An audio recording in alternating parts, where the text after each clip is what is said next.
Welcome to UGC ePathshala. We are going to discuss a module on Universalism and cultural rights. It's titled as Reconciling Universalism with Cultural Relativism.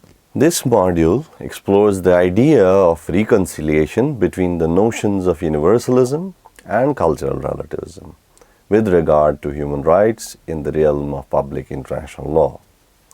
For many years, the discourse around international framework on human rights has been marred by the conflict between these two concepts of universalism and cultural relativism. Universalism of human rights. So let's have a look at what do we mean by universalism of human rights. Human rights are a special class of rights which one enjoys simply because one is a human being. They are the rights of the highest order. They have become a standard of political legitimacy. Experts have pointed out that the principal aim of human rights is to change the existing situations, especially legal institutions. The term universal denotes something which can be applied everywhere. Human rights are often described as indivisible and inalienable, something which is associated with every human being. They are also universal in another sense, that they are accepted universally in this world and serve as international legal standards. In other words, the universality of human rights affirms incorporating the inherent dignity of all inhabitants of the planet, independent of their culture, religion, social status, ethnic origin, gender, or traditions. According to this doctrine, any cultural differences should not be permitted to justify and limit the scope of human rights that are recognized in the Universal Declaration of Human Rights, or UDHR, as well as the rest of the conventions which promote a universal system for the promotion and protection of human rights. Human rights, according to this doctrine, cannot be seen valid in certain contexts, but rather their validity is derived from the very source of their existence, which is the very nature of human beings. Consequently, the states, by their agreement to the UDHR and the subsequent human rights instruments, have collectively attested to and recognized the universality of human rights. Human rights are universal in three senses. They are endorsed by maximum number of states, which makes them legally universal. They are functionally universal, as they are the proven ways of protecting human beings. They are accepted by the leading schools of thought and philosophy and various religions. The universality of human rights can be seen from three perspectives. 1. Legal. 2, functional. 3, historical. So let's look at the legal one. Legal universality. Article 1 of the UN Charter, which deals with the aims of United Nations, lists protection of human rights as an important objective. All countries of the world have signed the UN Charter. The Universal Declaration of Human Rights 1948 has also become a part of customary international law, and is binding on all countries of the world. It is regarded as a mother document or constitution of the world human rights movement. UDHR is the first such comprehensive listing at the international level of the inalienable rights of all persons and is an outcome of an agreement among nations as to the rights they possess. It represents common vision or shared understanding of the international community of human rights. It's a common standard of achievement for all peoples and all nations, and is used as a gauge by which countries, NGOs, and others can measure the observance of human rights by any entity. Today, there is no country in the world which has not signed at least a single core human rights treaty. If one takes all 9 core human rights together, they have been ratified by nearly 71% of the world's countries, which is close to 3/4 of the countries in the world. B. Functional universality. Though the concept of human rights is internally recognized, but their enforcement and implementation makes human rights functionally relative and not universal. The responsibility of implementation of human rights has been given to the states, which differ in each country. The advocates of human rights can engage in activities to change the human rights practices in a country, but except in cases of genocide, crimes against humanity, and arbitrary execution, they are not entitled to interfere with other states' sovereign jurisdiction. The third one, the historical universality. There have been various claims about the concept of human rights in every society. Jack Donnelly's study cites many findings based on anthropological and historical studies as to how human rights had been the subject matter in various cultures and religions. It is stated that Hindu caste system, Arab literature, African societies, Asian cultures, Quranic texts, all as sources and manifestation of human rights and human rights as integral part. However, human rights conception through cultural studies is not complete and moreover confusing also according to Donnelly. Further values like justice and fairness and rights as distinct social values are not in the earlier cultures. Hence, Donnelly concludes there may be considerable historical or anthropological universality of values across time and culture. No society, civilization, or culture prior to the 17th century, however, had a widely endorsed practice or even vision of equal and inalienable individual human right. Further, Donnelly substantiates his argument. The ancient Greeks notoriously distinguished between Hellenes and barbarians, practiced slavery, denied basic rights to foreigners, and by our standards severely restricted the rights of even free adult male citizens. The idea that all human beings had equal and inalienable basic rights was equally foreign to Athens and Sparta. Plato and Aristotle, Homer, Hesiod, Aeschylus, Euripides, Aristophanes, and Thucydides. Much the same is true of ancient Rome, both as a republic and as an empire.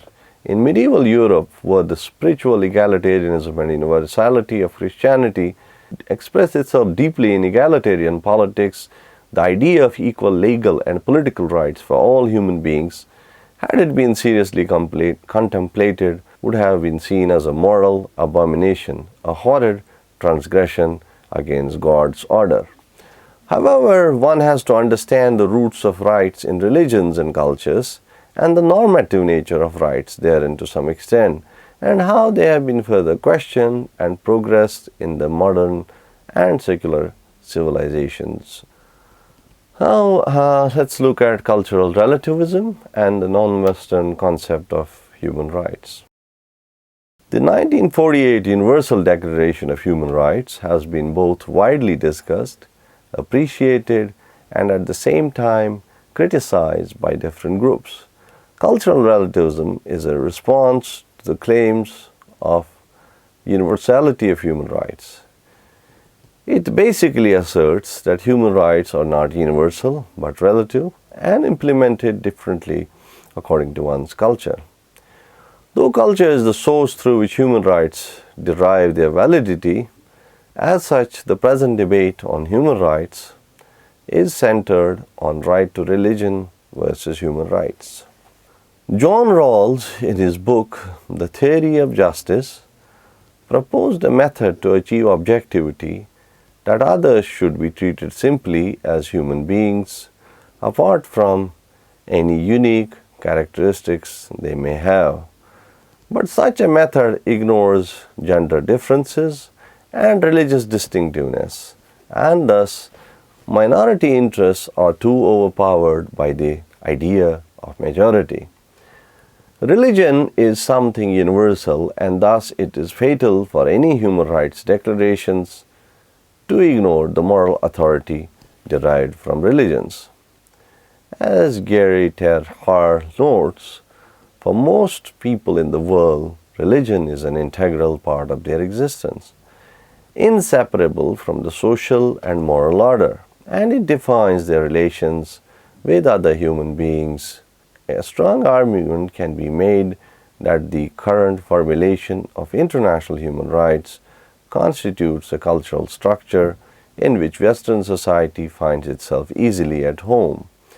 It's important to acknowledge and appreciate that other societies may have equally valid alternative conceptions of human rights. Addressing the root of conflict. The process of reconciliation can start only with the recognition that the core principles of the current framework of the international human rights are universal in nature. At the same time, it needs to be highlighted that the argument advanced by the cultural relativists has to be given due regard. The conflict between the two ideologies is due to the origin of the current framework, which lies in the Western conception. In spite of this fact that the current framework has its roots in the West, almost all states of the world have accepted the broad aims of the Universal Declaration of Human Rights and other core human rights treaties in some way or the other. Eminent scholar Jack Donnelly made a profound observation in this regard. Despite striking and profound international differences in ideology, levels and styles of economic development, and patterns of political evolution, virtually all states today have embraced in speech, if not in deed, the human rights standards enunciated in the Universal Declaration of Human Rights and the International Human Rights Covenants. This consensus presents a strong prima facie case for a relatively strong universalism, that is, for weak cultural relativism. Even if this consensus is largely the complement of vice to virtue, it reveals widely shared notions of virtue and underlying universal moral position, compelling at least the appearance of assent from even the cynical and corrupt. In the following section, the claims of relativism are discussed and how they can be reconciled with universalism. 1. Rights are culturally specific in Asia and distinctive than Western views. The debate around the relative influence of culture on the understanding or the definition of human rights is central to the whole conflict between cultural relativism and universalism. There are two important strands of this argument. For example, in the Article 8 of the Bangkok Declaration of 1993, Asian states declared that human rights must be considered in the context of a dynamic and evolving process of international norm setting, bearing in mind the significance of national and regional particularities and various historical, cultural, and religious backgrounds. So in this regard, it can be seen that there is a certain kind of status response by the cultural relativists as they emphasize on the right of the particular state to arrive at a definition and value systems of human rights. Second, precedence of social and economic rights than political and civil rights. The balance and relative importance given to social and political rights vis-a-vis civil and political rights is an important pillar of the debate. Ching, 1993, states, "The U.S. State Department issues annual reports on the human rights situation in countries around the world. But the reports cover only political rights, not social, economic, and cultural rights." The Chinese White Paper, 1991, stated that to eat their fill and dress warmly were the fundamental demands of the Chinese people, who had long suffered cold and hunger. Political and civil rights on this view do not make sense to poor and illiterate multitudes. Such rights are not meaningful under destitute and unstable conditions. The assumption behind this argument from the cultural relativists is that the poor and illiterate people cannot really exercise their civil political rights. Yet the poor and illiterate may benefit from the civil and political freedoms by speaking without fear of their discontent. Meanwhile, as we have seen, political repression does not guarantee better living conditions and education for the poor and illiterate. The leaders who are in a position to encroach upon citizens' rights to express political opinions will also be beyond reproach and accountability for failures to protect citizens' social economic rights. This argument is very likely to become a tool for states to become authoritarian in order to take away basic liberties from people in the name of their economic welfare. However, this is a critical issue that still needs to be given more serious thought by those who are interested with solving the dispute. Third is economic development rights should get priority over other human rights. The argument regarding prioritizing economic development over human rights is often advanced by developing societies which are struggling with their economic issues. It needs to be highlighted that the idea of human rights is extremely important for all nations, regardless of their economic status, and hence one need not be compromised for the other. In this regard, the view taken by former Thai Minister Surin Pitsuwan is very relevant. Prioritizing of group and communal rights over individual rights. One of the important strands of cultural relativism holds that the current framework favors excessive individualism, and thus there isn't enough balance of the individual rights with community rights. While the demand for creating a balance is legitimate, but this argument can sometimes become a tool for curbing individual rights. Scholars have observed that this argument creates confusions by collapsing community into the state and the state into the regime. When equations are drawn between the community, the state, and the regime, any criticisms of the regime become crimes against the nation state, the community, and the people. This cultural relativist view relies on such a conceptual maneuver to dismiss individual rights that conflict with regime's interest allowing the condemnation of individual rights as anti-communal, destructive of social harmony, and seditionist against the sovereign state. Another criticism of this argument is that collective or group rights are also potentially worrying because it's not always clear which group should have the right to self-determination, for example, and who belongs to the group. In the words of Alan Gavitt, the emphasis on individual rights is not only compatible with but requires a conscientious concern for the common good. The balance between group and communal rights and individual rights is very difficult to arrive at. Therefore, a calibrated approach needs to be adopted in order to arrive at a consensus on the issue. More serious engagement is necessary in order to achieve a common perception about this balance. More regional instruments and less global directives should be included in the UDHR.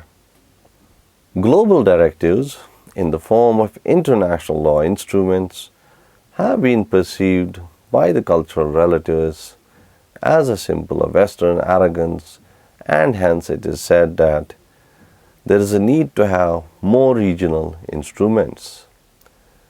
It's argued by the relativists that the world community needs more regional instruments and less global directives from the UN. The form in which human rights are protected should also be more cooperative rather than confrontational. 6. Discriminatory application of principles of human rights. This is a legitimate concern raised by the relativists that while the standards of human rights are considered uniform, but their implementation is not uniform in any sense. In this regard, scholars have said that the use of international instruments by the international community is not a conceptual problem or a matter of differences in culture. It is a problem of politics in the international community in general. So in this ground of discriminatory nature of the human rights, there should not be any room for Asian states to violate human rights, to endanger human security. Therefore, it's not difficult to resolve it. In the earlier modules, we examined in detail the Islamic critique to the notion of universality of human rights, as well as the feminist critique and how they can be resolved. Now, let's conclude now. The principal argument of the concept of cultural relativism lies in the hypothesis that every culture has humanitarian ideals or principles that could contribute to the redefining and promotion of universal standards, as the latter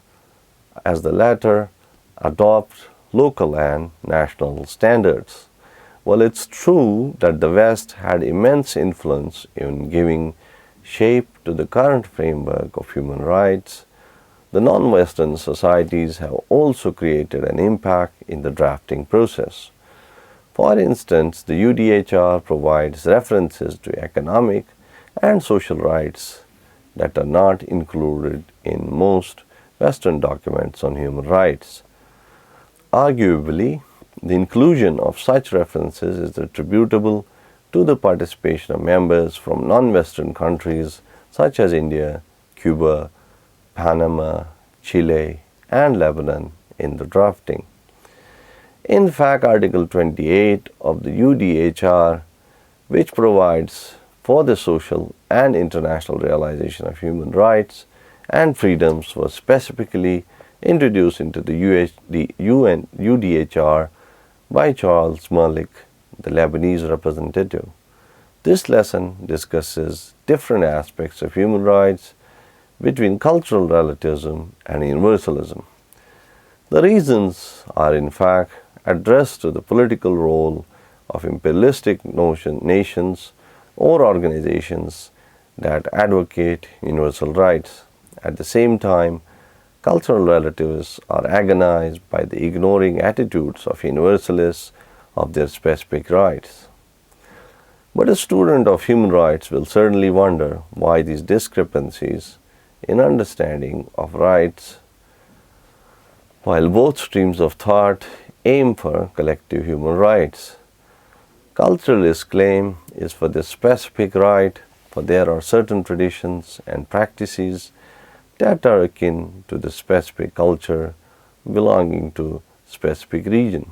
Some are attached to land, some traditions, some attached to plants or seed or trees, and some others in their modes of lives and livelihood.